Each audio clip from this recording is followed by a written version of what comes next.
స్వాగతం. యూట్యూబ్ ఛానల్కి స్వాగతం, సుస్వాగతం. పరమవీర చక్ర ఎపిసోడ్. పేరుకేమో హవాల్దార్, అది ఒక చిన్న పోస్ట్. అతని పేరు అబ్దుల్ హమీద్, 32 ఏళ్ల వయసు. ప్రపంచంలోకెల్లా most powerful tanks M148 Patton tanks, PATTERN tanks. America ప్రకారంగా మా దగ్గర ఉన్నంత పవర్ఫుల్ ట్యాంక్స్ ఇంకెవరి దగ్గర లేవు, దాన్ని ఎవరు ఏమీ చేయలేరు అని ప్రకటించుకున్నారు.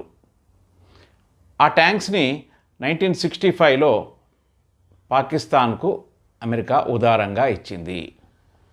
అలాంటి అత్యాధునికమైన ఆయుధాలు మా దగ్గర ఉన్నాయి కదా, ఎట్లాగైనా భారతదేశాన్ని ఓడించవచ్చు అని చెప్పేసి కాశ్మీర్లోనూ పంజాబ్లోనూ అన్ని ప్రాంతాల్లో యుద్ధం ప్రకటించింది. అయితే ఇది పంజాబ్ కేంకరన్ సెక్టార్, పూర్తిగా పంజాబ్ కానుకుని ఉంటుంది. చీమా గ్రామం, ఇండో పాక్ బార్డర్.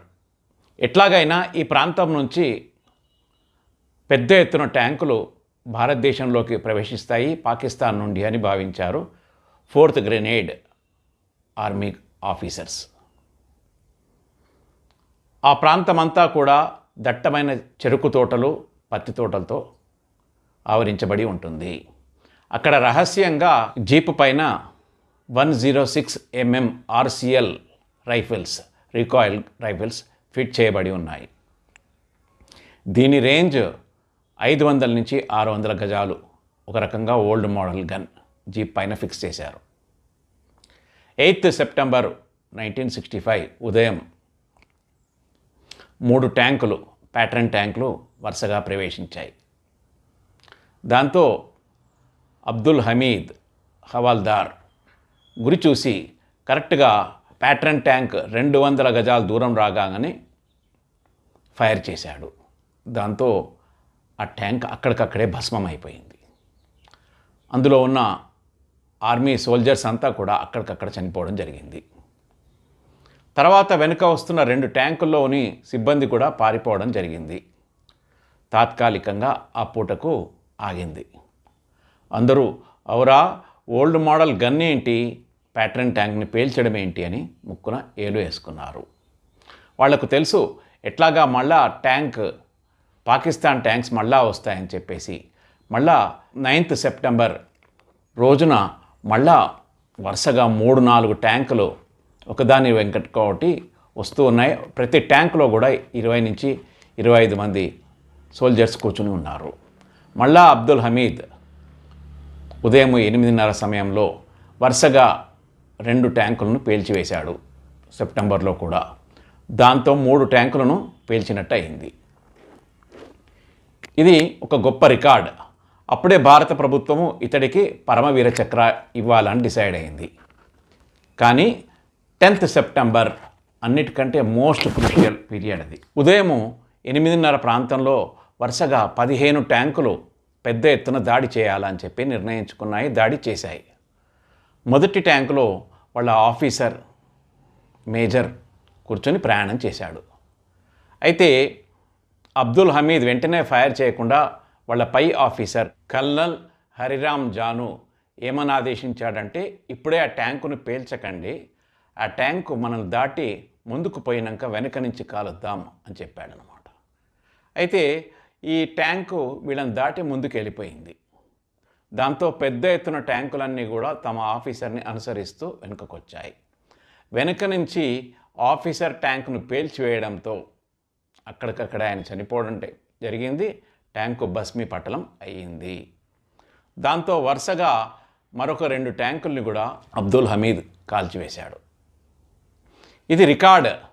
ఏంటంటే ఇక్కడ ఈ 160 mm RCL రైఫిల్స్ చాలా పురాతనమైనవి. ఇక్కడ విశేషం ఏంటంటే వెనక ఈ ఫైర్ కాగానే పెద్ద ఎత్తున పొగ వస్తుంది. ఆ పొగను చూసి శత్రువులు అక్కడ వెంటనే దాడి చేస్తారు. కానీ వీరి పాకిస్తాన్ వారి నిర్లక్ష్యం వల్ల 1 కాదు, 2 కాదు, 3 కాదు, మొత్తం 7 ట్యాంకులను కూడా పేల్చివేయగలిగాడు అబ్దుల్ హమీద్. కానీ 4వ ట్యాంకులో ఉన్న పాకిస్తాన్ ఆర్మీ ఈ జీపును గమనించి ఫైర్ చేసింది. అదే సమయంలో అబ్దుల్ హమీద్ కూడా ఆ ట్యాంక్పై కాల్పులు చేశాడు. దాంతో ట్యాంకు కాలిపోయింది, అబ్దుల్ హమీద్ జీపు పేలిపోయింది. అక్కడికక్కడే అబ్దుల్ హమీద్ చనిపోవడం జరిగింది సెప్టెంబర్ 10th, 1965. అతడి బాడీ ముక్కలైంది. అంతా జమ చేసి అక్కడికక్కడనే వాళ్ళ ముస్లిం పద్ధతి ప్రకారంగా అంత్యక్రియలు చేశారు. వెంటనే భారత ప్రభుత్వము పరమవీర చక్ర ప్రకటించింది. కేవలము ఆ అబ్బాయి వయసు 22 సంవత్సరాలు మాత్రమే. ఉత్తరప్రదేశ్ పేద కుటుంబం, తండ్రి దర్జీ. ఈ అబ్బాయికి దర్జీ వృత్తి అంటే ఇష్టం లేదు. చిన్నప్పటి నుంచే ధైర్య సాహసాలు, కుస్తీ ఇలాంటివి ఎక్కువగా ఉండేవి. ఎవరో భారత సైన్యంలో చేరు, నీ శక్తి సామర్థ్యాలు అక్కడ పనికొస్తాయని సలహా ఇవ్వడంతో ఆర్మీలో జాయిన్ అయ్యాడు.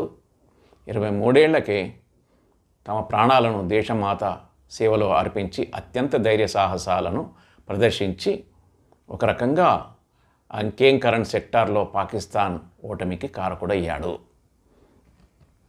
అంతేకాకుండా 11th సెప్టెంబర్ మధుపూర్ నెహర్, ఒక పెద్ద కాల్వ, వాటర్ ఉంటుంది అక్కడ. ఆ వాటర్ని వదిలిపెట్టడంతో అక్కడ 100 ట్యాంకులు పాకిస్తాన్కు చెందినవి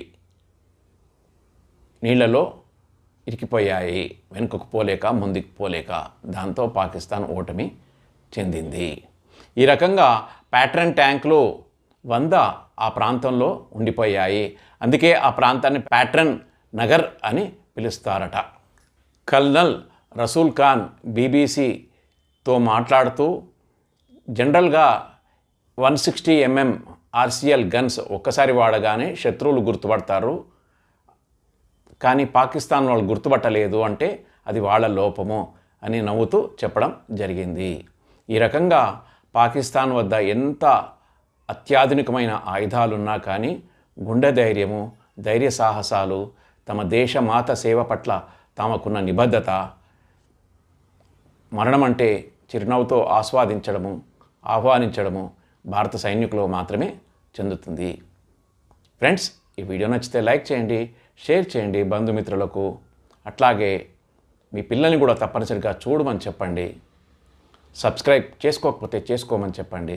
తద్వారా మీరు మాకు మంచి వీడియోస్ చేయడానికి అవకాశం కల్పించిన వారు అవుతారు. జై హింద్.